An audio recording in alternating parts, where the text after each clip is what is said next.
Saudari-saudara yang terkasih di dalam Tuhan Yesus, marilah kita berdoa sebelum membaca firman Tuhan Yesus dan merenungkannya. Dalam nama Bapa dan Putra dan Roh Kudus, amin.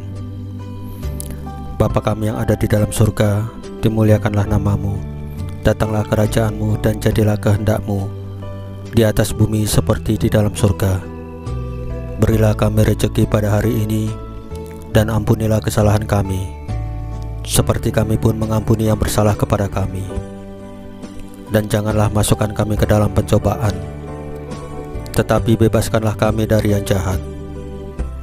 Ya Tuhan Yesus, Juru Selamat kami satu-satunya, kami ucapkan terima kasih atas penjagaan, pemeliharaan, dan berkat-berkat-Mu pada hari kemarin untuk keluarga kami. Terima kasih untuk nafas kehidupan dan hari yang indah hari ini. Ya Tuhan Yesus, ampunilah segala perbuatan, pikiran, perasaan kami sehingga mengakibatkan dosa-dosa. Ampunilah dengan kerahiman-Mu.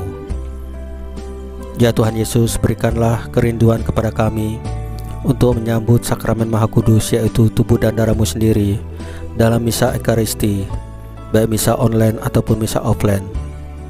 Ya Roh Kudus, hadirlah saat ini, pimpin dan bimbinglah kami dalam membaca firman Tuhan Yesus, sehingga kami dapat mengerti maknanya dan dapat melaksanakannya dalam kehidupan kami sehari-hari, dalam masyarakat kami.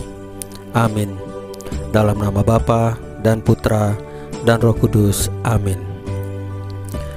Tuhan bersamamu dan bersama rohmu.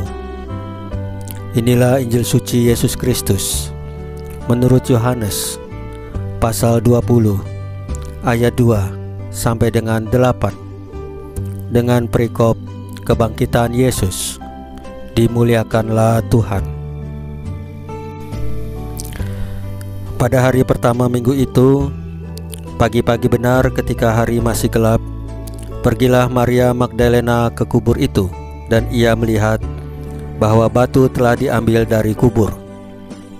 Ia berlari-lari mendapatkan Simon Petrus dan murid yang lain yang dikasihi Yesus, dan berkata kepada mereka, "Tuhan telah diambil orang dari kuburnya, dan kami tidak tahu di mana ia diletakkan."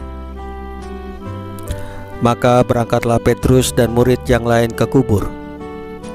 Keduanya berlari bersama-sama, tetapi murid yang lain itu berlari lebih cepat daripada Petrus, sehingga lebih dahulu sampai di kubur. Ia menjenguk ke dalam dan melihat kain kapan terletak di tanah. Akan tetapi ia tidak masuk ke dalam. Maka datanglah Simon Petrus menyusul dia dan masuk ke dalam kubur itu. Ia melihat kain kapan tergeletak di tanah, sedangkan kain peluh yang tadinya ada di kepala Yesus tidak terletak dekat kain kapan itu, tetapi agak di samping di tempat yang lain, dan sudah tergulung. Maka masuklah juga murid yang lain, yang lebih dahulu sampai di kubur itu, dan ia melihatnya dan percaya. Sebab selama itu mereka belum mengerti isi kitab suci yang mengatakan bahwa ia harus bangkit dari antara orang mati. Lalu pulanglah kedua murid itu ke rumah. Demikianlah sabda Tuhan. Terpujilah Kristus. Saudari-saudari yang terkasih di dalam Tuhan Yesus, dalam Injil, ketika menjenguk ke dalam kubur Yesus, Petrus tidak mengalami apa-apa. Tetapi ketika murid yang dikasihi itu melihat, dia percaya.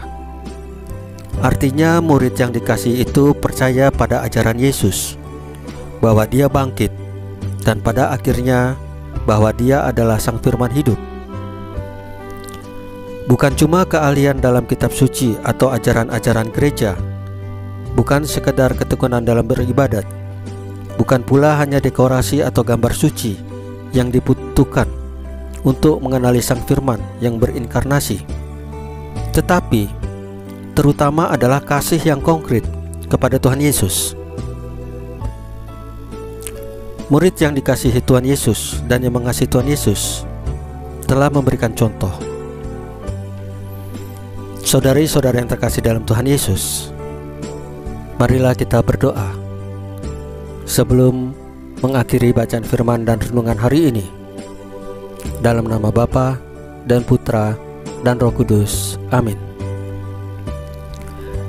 Ya Allah, semoga kami bertumbuh dalam kasih akan Yesus, Putra-Mu, agar kami mampu mengenali dan mengimani dengan sungguh Sang Firman hidup itu dan mengikuti teladan hidup Tuhan Yesus.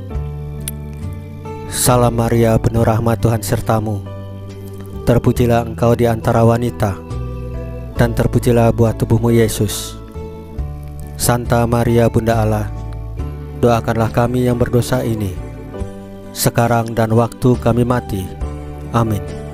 Dalam nama Bapa dan Putra dan Roh Kudus. Amin. Saudari-saudari yang terkasih di dalam Tuhan Yesus,